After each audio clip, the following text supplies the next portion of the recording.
Hi everyone, this presentation focuses on student athletes, and this subgroup of students has unique characteristics that shape their college experience. My presentation will cover the definition of a student athlete, some of the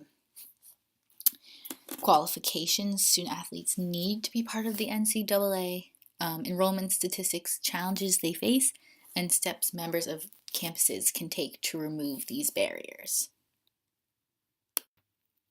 There are several collegiate athletic associations, including the National Collegiate Athletic Association, the NCAA, and the National Association of Intercollegiate Athletics, in addition to some junior leagues. The NCAA is the largest association under which there are 3 divisions housed. Within those 3 divisions, there are upwards of 50 or so conferences for sports ranging from hockey to baseball or softball, track, you get the idea. The data in this PowerPoint focuses on the NCAA specifically. So within the NCAA, there are 3 divisions, like I said, Division 1, Division 2, and Division 3. Students who are interested in playing in Division 1 or 2 sports must meet specific academic criteria. To meet Division 1 standards, students should follow the 4x4 rule in high school. So they need 4 years of English, math, science, and social sciences. Students must also earn a sum score on the SAT or ACTs equivalent to that of their GPA. To play in Division 2 sports, students must complete 3 years of English, 2 years of math, 2 years of natural science, and 2 years of social sciences. In addition, they need 3 years of English, math, or science, and an additional course of any previously listed courses, so English, math, or science, or a philosophy course or foreign language. That's part of what the NCAA calls their core curriculum. And similarly to Division 1 requirements, students must achieve an ACT or SAT score that is in the sum equivalent to their GPA. I can provide more information on that if necessary. It was a little confusing to me as well, but the NCAA website can explain it further. Division 1 and 2 schools offer athletic scholarships that may cover tuition and fees, room and board, books, and other costs associated with attending school. Division 3 athletes do not need to register with the NCAA, and they also don't have specific academic guidelines that you need to follow. And they also don't provide any kind of athletic scholarships at Division 3 schools. So in addition to following the code of conduct and maintaining their grades, athletes also participate in practices and travel for games and such. But on the academic side of things, to maintain their eligibility in the NCAA, each division has different stipulations as well as for transfer students. So in Division 1, to remain Division 1 sports status, they have to meet certain credit hours each year, and they need 6 quarter credit hours per semester and a minimum GPA of 90% of the minimum GPA to graduate from the college. So if they need a 2.0, they need a 1.8 in their first semester to stay eligible. Then they need 95% of their GPA, the minimum GPA for the school, in the second year, and 100% of the minimum GPA in their third and fourth years, or fifth years if they need a fifth year to graduate at their school for Division 1 eligibility.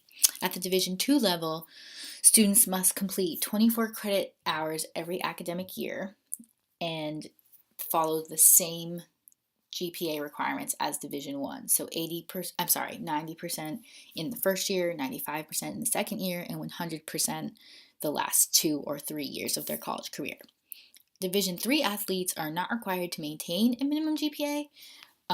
That would be up to the schools. So whatever the Division 3 school's minimum GPA is to remain off of academic probation is what Division 3 athletes need to meet.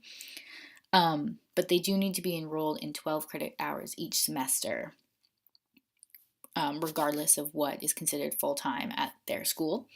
And additionally, students must remain in good academic standing and be actively progressing towards graduation. And then transfer students was a little bit of a confusing population to look at for student athletes, but basically what I found is that student athletes who want to transfer must meet the eligibility requirements of the transfer school, and also the division that they're going into. And it is important for students to do their research to determine what their eligibility status is and the requirements they must meet at their new school. Students who are moving up from Division 3 must register with the NCAA as to what division they're going into at their new school if they're moving up. Okay, let's take a look at some student enrollment and demographics data. So here we have a little chart of the percentage of male athletes by race across Division 1, 2, and 3 sports.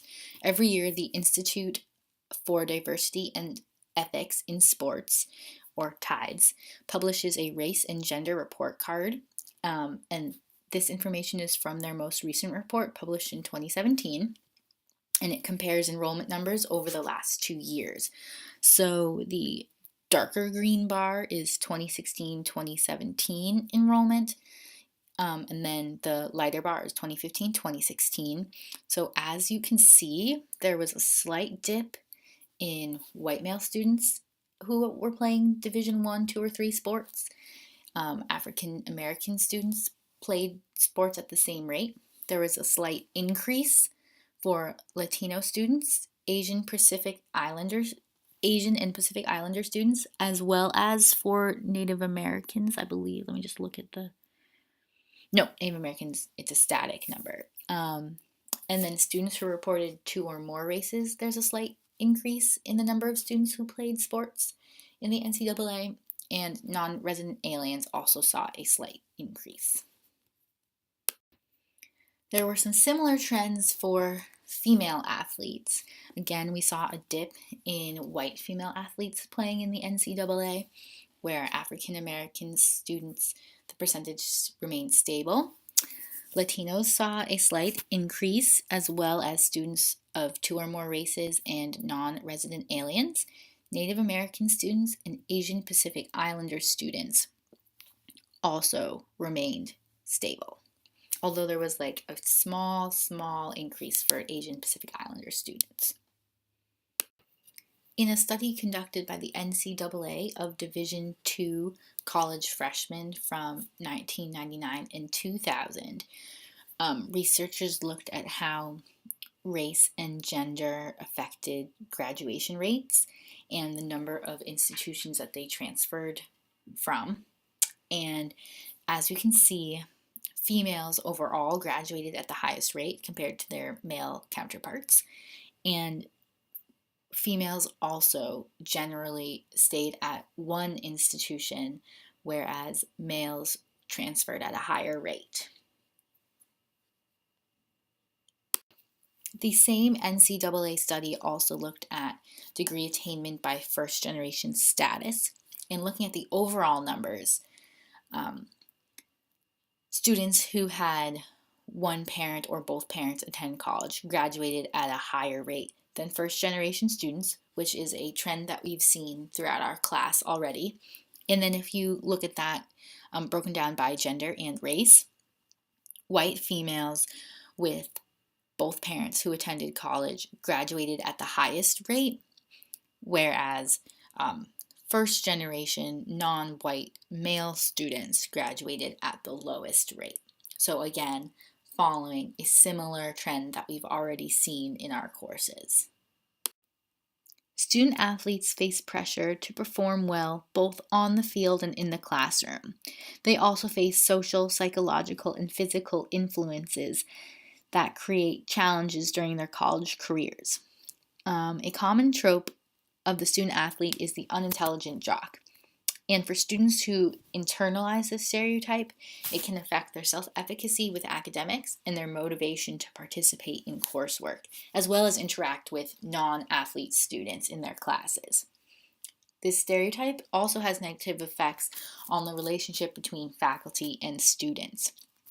So it can lead to faculty being skeptical of a student's work, and that skepticism can in turn lead to students feeling discriminated against by faculty and feeling like they have to work extra hard to prove that their work is their own. Another challenge that um, student athletes face is retirement from their sport, whether it be by choice or a forced retirement. So a student who gets injured and can no longer play a sport has to separate their athletic identity from them, which can cause a lot of depression and stress and might affect their academics. An example of this is from a study conducted by Hurd and Steinfeld, where a female swimmer experienced depression during her last semester of college when the swimming season was ending because she would no longer be competing with swimming after her college career. So she would no longer be identifying with her role as a competitive swimmer. She would just be identifying with the academic side of her identity, which is a lot for some students. There are several initiatives colleges and universities can engage in to reduce the challenges college athletes face. The research I conducted shows that there are many academic support structures that can help athletes, but I'm sure there are athletic and coach responsibilities too that can help. But for this presentation, I focused just on the academic side of things. So Christopher Jolly suggests that academic success centers and study halls for students similar to those at California State University at Long Beach could be really helpful for student athletes. And this particular academic success center has 14 computers, multiple laptop plugins, as well as offices for academic support staff. And while this article is now 10 years old, I imagine this center has been expanded even further, and that more and more Division 1 and 2 schools are mirroring this type of model. The article from 2008 stated that a lot of Division 1 and Division 2 schools didn't have academic success centers, but I feel like with the rise of technology over the last 10 years, I'm sure that there's more schools that have these types of centers with them. And in addition, Christopher Jolly wrote about the importance of informal interaction between faculty and students. So faculty who proactively attend games and also practices invites different types of interaction outside of the classroom and encourages building trust and different types of relationships that will help to reduce the stereotypes that students and faculty see about each other and decrease mistrust, as well as increasing self-efficacy for students. And as noted before, student athletes are at a high risk to develop stress, anxiety, and depression just based on the amount of practice that they have compared to the amount of work they have and travel. So reducing stigma and supporting students in seeking counseling services can only help students succeed in college. And in that same study conducted by Hurd and Steinfeld, they discuss the importance of approaching counseling with the interpersonal theory of psychotherapy in mind. And this theory, also known as IPT, invites counselors to relate to students from their worldview. So understanding student athletes and how they see college from an athletic perspective. And they are quoted saying, with increased knowledge and understanding of college student athletes, the issues they face, and the influence of athletic identity on self-concept, college counselors can more accurately and more effectively conceptualize issues faced by student athletes. So going back to that swimmer who felt a sense of loss at the end of her swimming season, she was an example from their study, and they worked with her to help her grieve the loss of her swimming and manage to finish out her college career, as well as looking to the future and possible areas where she could work outside of swimming. So, in conclusion, college athletes are a dynamic and diverse population of students. They play in several conferences and associations across the nation and juggle both an academic and athletic role. This subgroup of students is multidimensional and should be treated as such. For many, college athletics are a path to a professional stage, but for others, it is their ticket to an education. No matter what the reason for them to play a sport, their success should be taken seriously by the communities both on and off campus.